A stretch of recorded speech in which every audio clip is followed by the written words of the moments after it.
Accra, la capitale, est aujourd'hui un véritable hub d'affaires et d'innovation. C'est là que siège le secrétariat général de la ZLECAf, symbole de la place centrale que le Ghana occupe dans la construction de l'intégration économique africaine.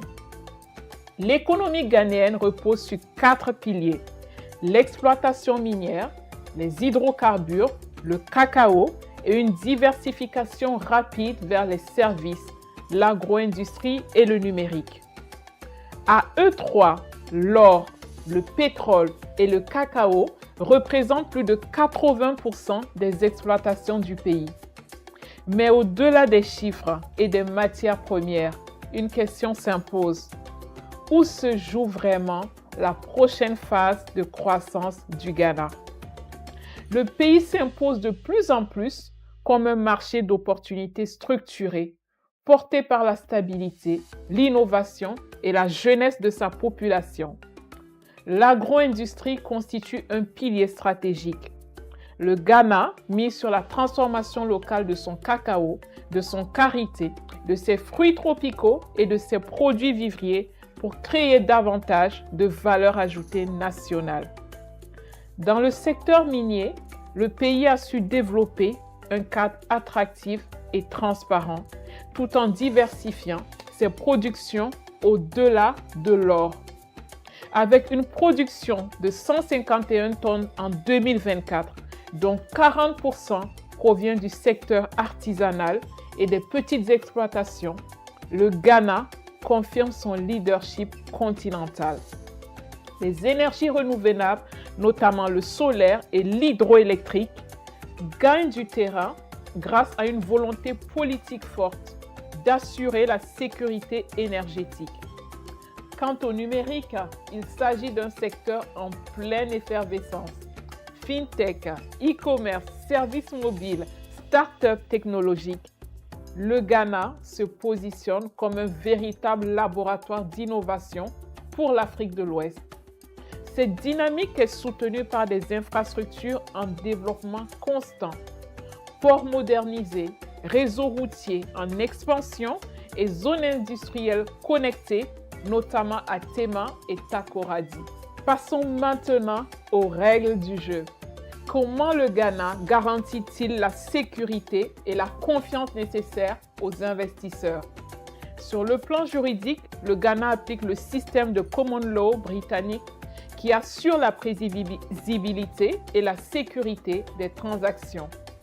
Le pays dispose d'un guichet unique pour les investisseurs, le Ghana Investment Promotion Center, qui délivre les agréments, facilite les démarches administratives et oriente les entreprises à travers toutes les étapes d'installation. Le registreur général du département gère l'enregistrement électronique des sociétés, permettant la création d'entreprises en moins d'une semaine. Les procédures douanières et fiscales sont également en voie de digitalisation complète. Et dans le cadre du programme e-Ghana, soutenu par la Banque mondiale, le Ghana fait des progrès en la matière. Ce climat d'affaires favorable est renforcé par un cadre législatif moderne, des tribunaux commerciaux spécialisés et une politique active de lutte contre la corruption. Mais ce qui retient l'attention des investisseurs, c'est surtout la manière dont le Ghana met sa fiscalité au service du développement.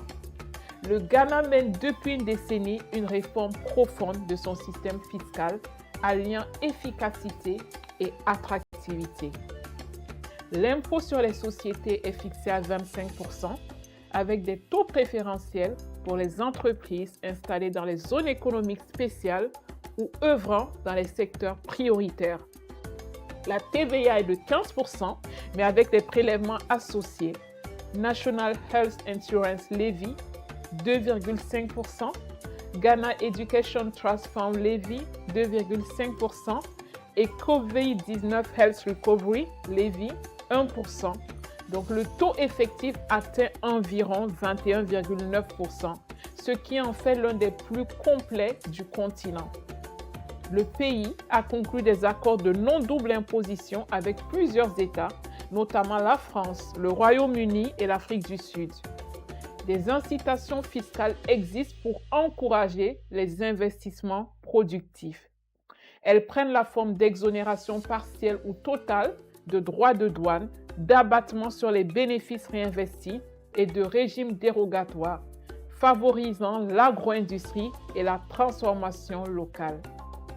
L'administration fiscale, la Ghana Revenue Authority, s'impose aujourd'hui comme l'une des plus digitalisées et performantes d'Afrique de l'Ouest, notamment grâce à la généralisation de la déclaration en ligne et du paiement électronique des impôts.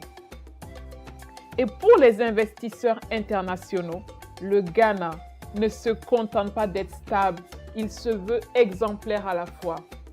Pour les investisseurs étrangers, le Ghana est une destination sûre, claire et prévisible. Le Ghana Investment Promotion Center Act de 2013 encadre justement les droits et obligations des investisseurs. Il prévoit des régimes d'exonération de plusieurs années selon la zone d'implantation et la nature de l'activité. Le pays est également membre du CIRDI et de la MIGA, garantissant une protection contre les risques politiques, d'expropriation et de transfert. Des régimes spécifiques existent pour les entreprises exportatrices, les zones industrielles et les partenariats publics-privés. Le Ghana offre aussi un environnement d'investissement compétitif tout en préservant une discipline budgétaire qui inspire confiance. Toutefois, certaines contraintes subsistent. Le coût élevé de l'énergie, les procédures administratives encore lourdes et la volatilité du taux de change peuvent peser sur la rentabilité des projets. Les délais de paiement de l'administration et la complexité de certaines autorisations locales imposent également une planification rigoureuse. Ces défis rappellent tout simplement qu'investir au Ghana exige une stratégie claire, des partenaires fiables et une présence effective sur le terrain. Le Ghana avance avec constance, porté par une ambition claire: transformer la stabilité en développement durable. C'est une économie de conviction fondée sur la discipline, la confiance et la vision à long terme. Son modèle repose sur 3 piliers: la cohérence des politiques publiques, la constance dans l'action et l'engagement envers une croissance partagée. Dans un continent souvent perçu comme incertain, le Ghana rappelle qu'il est possible de bâtir une prospérité durable grâce à la constance et à la confiance. Une fiscalité cohérente, une économie diversifiée, une jeunesse formée et une administration en mouvement, voilà les véritables forces de ce pays phare de l'Afrique de l'Ouest.